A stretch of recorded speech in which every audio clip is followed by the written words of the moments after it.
भारत के पास एक बहुत बड़ा वरदान है हमारे परिवार, और सच में ये एक ऐसी शक्ति है जिसने भारत को संसार में सबसे ऊपर बैठा रखा है ताकत के रूप में। लेकिन आज की इस व्यावसायिक भागदौड़ में हमारे संयुक्त परिवार टूट गए, बिखर गए, वो छोटी छोटी इकाइयों में बट गए। कारण चाहे व्यावसायिक हो, वैचारिक हो, मैं नहीं कहता, लेकिन आज भी परिवारों की छोटी छोटी यूनिट देश भर में फैल गई हैं। दूरियां इतनी हो गई हैं कि होली दिवाली के जो संदेश भी है, खुशियां भी मनाते हैं तो फोन पर ही मनाते हैं। ऐसे में हमने क्या खोया? एक माँ का दर्द। एक शुद्ध हरियाणवी कविता मैंने लिखी, माटी का चूल्हा, और इस कविता ने मुझे भारत भर में घुमाया, विदेशों में इसका नाम हुआ, और कहीं ना कहीं हमारी संस्कारों की खुशबू, मिट्टी की खुशबू का ये परिणाम है कि मेरे शब्द आज भारत भर में फैले हैं और आप लोगों ने उसे बड़ा प्यार दिया है। उसने देख के, यहां से शुरू करता हूं, कि उसने देख के एक माँ का मन पसीज गया। उसने देख के एक माँ का मन पसीज गया जब वो माटी का चूल्हा बारिश का में भीग गया। उसने देख के एक माँ का मन पसीज गया जब वो माटी का चूल्हा बारिश का में भीग गया। चूल्हा माटी गार का, समझने की कोशिश करें कि चूल्हा माटी गार का, सब कुणबे के प्यार का, ठंडी हवा चला करती, सबकी रोटी बना करती। ठंडी हवा चला करती, सबकी रोटी बना करती। पास में रखा रहता है पड़ुआ। देखो अब तो आप बोतलों से दूध पिलाते हैं बच्चों को, पहले लोहे का पड़ुआ होता था जिससे दूध डालते थे, और सच कहता हूं भाई साहब कि इसमें आधा किलो दूध आ जाता था, एक टाइम में पी जाती है। कि पास में रखा रहता, धरा रहता एक पड़ुआ, कभी पूरी कभी हलवा, गुलगुले पूरे कभी राबड़ी। ये व्यंजन है जो आज के दिन बनना बंद हो गए, त्योहारों पे बनते थे, कि गुलगुले पूरे कदे राबड़ी और आग से पकी माटी की पापड़ी। माँ को एक सताया करता जब छुप छुप के खाया करता। माँ ने एक सताया करता जब छुप छुप के खाया करता। और ये चार पंक्तियां हमारी पावन माताओं के चरणों में रख रहा हूं कि उन्होंने एक ऐसा जीवन इस भारत के परिवारों को दिया, ऐसे एक संस्कारों की जो घुट्टी पिलाई, जो सारे संसार में जानी जाती है। क्या शब्द होता है परिवार, सुनिए इन चार पंक्तियों में, कि वो सारे भाइयों का इकट्ठा परोसा। जब माँ खाना बनाया करती तो सब भाई पास में बैठ जाया करते।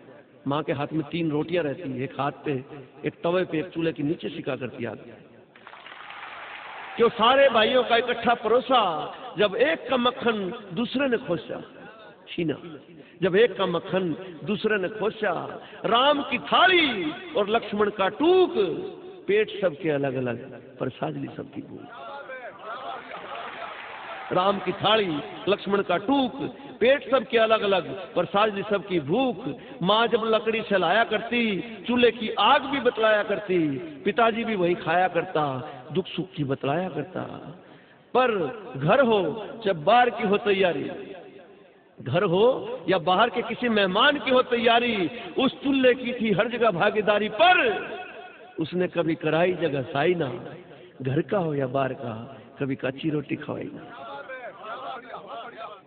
घर का हो या बाहर का, कभी कच्ची रोटी खवाई ना। मुझे अब सरदार हरि सिंह दिलबर की कुछ पंक्तियां याद आ रही हैं। उन्होंने पंजाबी में लिखा, मैं अपने लहजे में बताता हूं, कि पहले जब हम खाया करते रोटी, कैसा विचार हुआ करता, कैसे संस्कार हुआ करते। वो क्यों बदले मैं कारण नहीं जानता, लेकिन सब कुछ लुट गया ऐसा लगता है। कि पहले जब हम खाया करते रोटी तो सोचा करते हैं कि कोई मेहमान आए और हमारे संग बैठ के खाए रोटी। पहले जब हम खाया करते रोटी, सोचते थे कोई मेहमान आवे, हमारे साथ बैठ के खावे रोटी। एक और ले ले, एक और ले ले कह के उसने खिलावा रोटी। अरे ले ले मेरे यार, एक मेरे नाम की ले ले रोटी। ले ले मेरे यार, कि एक मेरे नाम की ले ले रोटी। वक्त का कैसा दिवाड़ा पिटा, सुनना बात सच्ची हो तो तालियां गूंजे, कि वक्त का ऐसा दिवाड़ा पिटा यारो, कि अब हम बैठे सोचा सा कि मेहमान जावे तो हम खावा रोटी।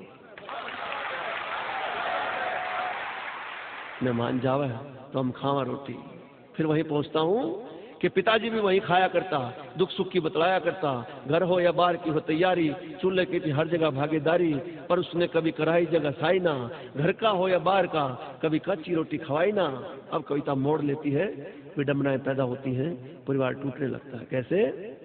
कि भैया मैं तो सब पट गए, भाइयों में से सब पढ़ गए, कुछ नौकरी लगे, कुछ जहाजों चढ़ गए, विदेशों में चले गए। कि भाइयों में से सारे पढ़ गए, कुछ नौकरी लगे, कुछ जहाजों चढ़ गए, खुशियों में बंटवारा बढ़ गया, घर का चूल्हा एकला पड़ गया। खुशियों में बंटवारा पड़ गया, घर का चूल्हा एकला पड़ गया, चूल्हे की काया झड़ने लगी, बस चारे रोटी बनने लगी। आजकल बहुत बातें होती हैं पशु प्रेमी पर्यावरण संरक्षण की, लेकिन मुझे खुशी इस बात की है कि मैं उन बुजुर्गों की संतान हूं जो अपने आसपास के संरक्षण की बात अंदर से जानते थे। इनहेरेंट ये बात थी उनके, कैसे कि चूल्हे की काया झड़ने लगी, बस चार रोटी बनने लगी। किसकी? दो बूढ़े की, एक बुढ़िया की और एक बाहर बैठी कुतिया की। दो बूढ़े की, एक बुढ़िया की, एक बाहर बैठी कुतिया की। फिर एक दिन घर में छोटा आया, लड़का आता है कि एक दिन घर में छोटा आया, चूल्हे को दुख मोटा आया, कहने लगा माँ तू धुएं में आग फुड़ावे से, माँ तू धुएं में आग फुड़ावे से, सारी दुनिया गैस पर रोटी बनावे से, मैं तेरे लिए लोहे का चूल्हा ले आया, सिलेंडर भी है सिफारिश में पाया, माँ इस पे तू रोटी बनाइए, धुएं से पीछा छुड़वाइए। तो माँ का भोलापन देखना कि माँ ने नहीं था उसका बेरा, पता नहीं था माँ को ये क्या बुला है, कि माँ ने नहीं था उसका बेरा।